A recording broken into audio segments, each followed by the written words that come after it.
یہ بتائیے گا کہ وہاں کے موضوعات اور یہاں کے جو موضوعات ہیں کیا فرق دیکھ رہے ہیں؟ کیونکہ وہاں کے مسائل اور یہاں کے مسائل میں بہت فرق ہے. بالکل صحیح کہا آپ نے. جو میں تو چونکہ میرا کیس مختلف تھا، یعنی میں یہاں پہ ہو کے گیا تھا، یعنی میں اس عمر میں گیا ہوں جب یہاں پہ مین سٹریم میں تھا، شاعری میں بھی اور کالم نگاری میں بھی اور ٹیلی ویژن میں بھی. سو میں نے اپنا بھرپور وقت گزارا اور تو پھر وہاں گیا تو میرا ایک مختلف کیس ہے. لیکن وہاں جو لوگ موجود ہیں جو طویل عرصے سے وہیں پہ ہیں، جو مین سٹریم جو لٹریچر ہے، ہم مین سٹریم کہتے ہیں پاکستان انڈیا کو، اچھا، جہاں اردو لکھا جاتا واہ ہے، تو اس سے وہ کٹے ہوئے ہیں. تو ان کے جو کٹے ہوئے ہیں یا نہیں کٹے ہوئے، ان کا موضوعات جو ہیں وہ ڈیفرنٹ ہیں. ہجرت ان کے ہاں آتی ہے، تنہائی ان کے ہاں آتی ہے، جو چیلنجز ان کو درپیش ہیں اکنامکلی یا سماجی. دیکھیں ویلیوز جو ہوتی ہیں نا، جب آپ یہاں سے وہاں جاتے ہیں تو ویلیوز ٹکراتی ہیں. پھر جو ویلیوز جب ٹکراتی ہیں تو پھر آپ کو شاکس آتے ہیں، کلچرل شاکس آتے ہیں. ان شاکس کے ساتھ آپ نے نمٹنا ہے، ٹھیک ہے نا، ان چیلنجز کے ساتھ آپ نے نمٹنا ہے. تو وہ اس حوالے سے اگر ہم دیکھیں تو وہ چیزیں جو ہیں وہ ان کی جب شعور اور لاشعور میں آتی ہیں تو پھر وہ قلم کے ذریعے باہر بھی آتی ہیں. تو افسانے میں بھی آئیں گی اور ناول میں بھی آئیں گی اور فلم میں بھی آئیں گی. اگر وہ میوزک آئے گا تو میوزک میں بھی آئیں گی، شاعری میں. تو یہ فرق پڑتا ہے. پھر دوسرا یہ ہے کہ ابھی تو خیر بھلا ہو سوشل میڈیا کا، جی جی، جنہوں نے کنیکٹ کر دیا ہے گلوبلی سب کو. اور ورنہ تو پہلے تو ایک ہی ذریعہ تھا نا کہ ادبی پرچے تھے یا اخبارات تھے. ایسے ہی. ادبی پرچے بھی وہاں نہیں پہنچتے تھے، تو بڑا مشکل تھا لوگوں کا سروائیو کرنا اور مٹی سے دور، وطن سے دور رہ کے لکھنا. اور پھر اور وطن والے ان کو جانتے نہیں، وطن والے بھول گئے ان کو. تو یہ بھی ایک شوق ہے نا. واہ کیا اچھی بات. اچھا یہ بتائیے گا ہاشمی صاحب کہ بہت سارے شاعر ادیب یہاں پہ ان کا بہت بڑا مقام ہے، بڑا نام ہے، بڑا مرتبہ ہے. ایسا کیوں ہے کہ وہاں کے اداروں میں ان کا کوئی نام نہیں لیا جاتا؟ کیسے لیا جائے گا؟ دیکھیں کیا وجہ کیا ہے اس کی؟ اس میں قصور جو ہے وہ ہمارے اداروں کا ہے. یعنی جو بڑے بڑے ادارے ہیں ان کے پاس اتنے فنڈز ہونے چاہیے، فنڈز سے زیادہ ویژن ہونا چاہیے. ویژن یہ ہے کہ آپ کے ہاں بڑے اچھے شارٹ سٹوری رائٹرز ہیں، آپ کے ہاں بڑے اچھے ناولسٹ ہیں، آپ ان کے کام کو ٹرانسلیٹ کر کے وہاں پہنچائیں. کبھی آپ کنسیڈر نہیں ہوئے نوبل پرائز کے لیے، اس لیے نہیں ہوئے کہ آپ کا کام ہی نہیں وہ جانتے، نہ نام جانتے ہیں، نہ آپ نے کبھی پہنچانے کی کوشش کی ہے. آپ بڑی بڑی جو ادارے ہیں امریکہ میں یا برطانیہ میں یا دوسرے یورپین کنٹریز میں جو کہ میٹر کرتے ہیں ان معاملات میں، آپ نے وہاں کوئی کولیبوریشن نہیں کیا، کبھی کوئی الائنس بلڈنگ نہیں کی، کبھی کوئی لٹریری ایکسچینج پروگرام نہیں کیا. تو کیسے ہوگا یہ؟ تو اس لیے ضروری یہ ہے کہ ہاں ان لوگوں کو جانتے ہیں جو انگریزی میں لکھتے ہیں. مثلا محسن حامد کو جانیں گے اس لیے کہ وہ انگریزی کا ناول نگار ہے، اس لیے اس کی بات پہنچ گئی ہے. So language is a barrier. تو بیریئر کو کراس کرنے کے لیے آپ کو ٹرانسلیشن کرنی پڑے گی. آپ کو وہاں اچھا ٹرانسلیشن اگر یہ کر بھی لیتے ہیں نا تو پھر اپنے ہاں ہی رکھ لیتے ہیں، ہے نا. تو آپ باہر آؤٹ آف دا باکس بھی تو سوچنا چاہیے. ہم صرف گورنمنٹ کے جو ایک اور بھی بات ہے، ویسے گورنمنٹ کے صرف جو گرانٹ سے چلتے ہیں ادارے، وہ تو بیچارے بڑی مشکل سے تنخواہیں اور ایڈمنسٹریٹو اخراجات کرتے ہیں. اداروں کو اس سے نکلنا پڑے گا. اداروں کو اپنے پروجیکٹ بنا کے پھر اس کو مارکیٹ کرنا پڑے گا. اس کے لیے پرائیویٹ سیکٹر سے بھی فنڈنگ لینی پڑے گی، تب جا کے یہ کام ہوگا، ادروائز نہیں ہوگا. کیا کہنے، یہ آپ نے ایسا کہہ دیا جیسے بالکل ناممکن بات. دیکھیں ہوتا ایسا ہی ہے، آپ کو سوچنا پڑتا ہے. پہلے سب سے پہلا سٹیپ ہے سوچ کا، ویژن کا. اگر وہ ویژن ہے تو دیکھیں رستے بھی بنتے ہیں. واہ بہت اچھا، خوبصورت. اچھا سر یہ بتائیے گا کہ آپ نے التوا میں پڑھے خواب، آپ کی ایک کتاب ہے، اس میں جو غلامی کے دور کی جو اس وقت کی جو شاعری تھی، مقبول شاعری، بڑی اہم شاعری، آپ نے اس پہ کچھ کام کیا، اس بارے میں کچھ بتائیے گا۔ ایک میرا نا جو مزاحمتی ایک ادب تھا یا مزاحمتی شاعری تھی، وہ ہمیشہ میرے کلوز ٹو دا ہارٹ رہی ہے۔ اچھا، سو یہ اس نے مجھے ہمیشہ ہانٹ کیا ہے۔ تو میں نے اس سے پہلے بھی یہ ایک کام کیا تھا، وہ تھا کہ جو جنوبی امریکہ ہے، لاطینی امریکہ، وہاں جو شاعر تھے ان کو بھی ٹرانسلیٹ کیا تھا، اچھا، جو مارکیز تھا یا پیبلو نرودا تھا یا اس طرح کے لوگ جو تھے، کیونکہ اچھا ادب یا بڑا یا پاورفل جو تھا وہ انہی معاشروں میں آگے آیا جہاں ڈکٹیٹرشپ تھی، جہاں جبر تھا، جہاں پہ لوگ برا حال تھا، ہیومن رائٹس نہیں تھے وغیرہ وغیرہ۔ تو وہ حالات انہی ملکوں کے تھے، آج کل بھی ویسے اسی طرح ہیں۔ تو یہ جو تھا وہ میری کتاب آ چکی ہے پہلے، اس میں بھی خواب کا ذکر ہے۔ خیر یہ جو تھا یہ وہ دور ہے جس میں بڑے بڑے جہاز بھر کے لاتے تھے شپ غلاموں کے، افریقہ سے اور امریکہ میں لاتے تھے، اور ایک پورا جو 100-200 سال کا جو عرصہ ہے یہ وہ عہد ہے، اور جو ظلم و ستم ہوا ہے ان پہ۔ اور حیرت کی بات یہ ہے کہ جب امریکہ آزاد ہوا ہے خود، تو جو انہوں نے کانسٹیٹیوشن لکھا ہے، حالانکہ ان کی آزادی کی بنیاد ہی جبر و ستم سے آزادی تھی۔ اچھا، برطانیہ سے جب آزاد ہوئے ہیں تو مسئلہ وہی تھا کہ برطانیہ جو ہے اس نے کالونیز بنائی ہوئی تھی ادھر، تو نوآبادیاتی نظام تھا نا، تو جو اکنامک ایکسپلائٹیشن تھی وہ تھا۔ پھر انہی لوگوں نے جنہوں نے انہی بنیادوں پہ وہاں پہ آزادی حاصل کی تھی برطانیہ سے، جب انہوں نے اپنا آئین بنایا، کانسٹیٹیوشن لکھا، اس میں انہوں نے غلامی کو جاری رکھا، غلامی ختم نہیں کی انہوں نے۔ تو یہ حیرت، سرپرائز، ایک ایسی قوم جو لبرٹی اور فریڈم اور مساوات اور اس کا ہاں اس پہ بیس کر رہی تھی، غلامی کو انہوں نے جاری رکھا۔ تو 100 سال بعد 1787 میں یہ کانسٹیٹیوشن لکھا گیا، 1864 میں آزاد ہوئے یہ جا کے۔ تو ابراہم لنکن نے، اور اس سے پہلے لڑائی ہوئی، باقاعدہ سول وار ہوئی ہے ناردرن سٹیٹس میں اور سدرن سٹیٹس میں، اور اس کے نتیجے میں 1860 میں یہ شروع ہوا سلسلہ، 1864 میں یہ ختم ہوا۔ پھر ایک ایمینسیپیشن ایکٹ آیا آزادی کا، تو پھر یہ آزاد ہوئے۔ اچھا، التوا میں پڑے خواب جو ہے یہ میں نے اس لیے لکھا ہے، یہ جو ٹائٹل ہے، کہ ان کے خواب جو ہیں وہ ویسے تو قانونی طور پہ آزاد ہو گئے تھے، لیکن اندر سے غلامی جاری رہی، ان کو انہوں نے ایکسیپٹ نہیں کیا۔ سو وہ جو کہیں نہ کہیں آپ دیکھیں گے کہ ان کا بسوں میں ان کے لیے الگ کمپارٹمنٹس بنے ہوئے تھے، باتھ روموں میں، اسی طرح ہوٹلوں میں ان کے بیٹھنے کی جگہ، اسکولوں میں، تو وہ بڑا جاری رہا۔ پھر 1900 جو مارٹن لوتھر کنگ آپ جانتے ہیں، بڑا نام ہے، اس نے پھر یہ شروع کی سول رائٹس موومنٹ، اسے کہتے ہیں۔ سول رائٹس موومنٹ میں انہوں نے اسے کہتے ہیں ایکویلٹی رائٹس، کہ جی ہمیں بھی برابر انسان سمجھا جائے۔ پھر وہ ہوئی، پھر اس کو ملے ان کو رائٹس۔ آپ دیکھیں کہ امریکہ جیسا ملک جو کہ دنیا میں ترقی یافتہ لیڈر ہے، ورلڈ لیڈر، ان کے ہاں عورتوں کو جو ووٹنگ رائٹ ہیں وہ 1960 کی دہائی میں ملے ہیں، دیکھ لیں آپ۔ تو کہنے کا مقصد یہ ہے کہ یہ ایک ڈاکومنٹ ہے پورے عہد کی۔ کوشش کی ہے میں نے کہ ایسے لوگوں کو شامل کیا جائے جنہوں نے اس پہ لکھا ہے، بعد کے لوگ بھی شامل ہیں اس میں، لیکن پڑھنے کے بعد ضرور ایک ریڈر جو ہے وہ دیکھے گا کہ پورا عہد اس کے سامنے آئے گا۔ پھر میں نے اس میں پیش لفظ میں بھی لکھا ہے۔ واہ واہ واہ، کیا بات ہے، کیا عمدہ۔ آپ نے تو وہ بات کہی، غلامی کی بات ہی چل رہی ہے۔ جیسے ہمارے پاس اس وقت جو مین سٹریم ہے، مین جو بڑے شاعر ادیب نامی گرامی جن کا ایک نام ہے، ان کے لیے ادارہ ہے اکادمی ادبیات، اور جو جس کے پاس بیچارے کے پاس کچھ نہیں ہے، جو نہیں کچھ، جس کے پاس سورس نہیں ہے، جس کے پاس کرسی بھی نہیں ہے، جس کے پاس کچھ بھی نہیں ہے، اس کے پاس ہے آرٹس کونسل۔ اور ایسا کمپیریزن یہ میں نے ابھی اس لیے، ہو سکتا ہے کہ ہمارے ڈائریکٹر اس کو کاٹ دیں، لیکن میں چاہوں گا کہ اس کو یہ یوں ہی چلتا رہنے دیں۔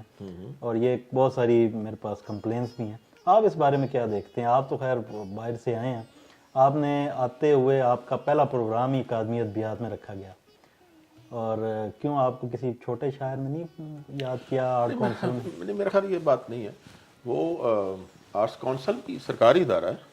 ہاں جی، وہ چھوٹے بچوں، چھوٹے نہیں نہیں نہیں، ایسا نہیں ہے.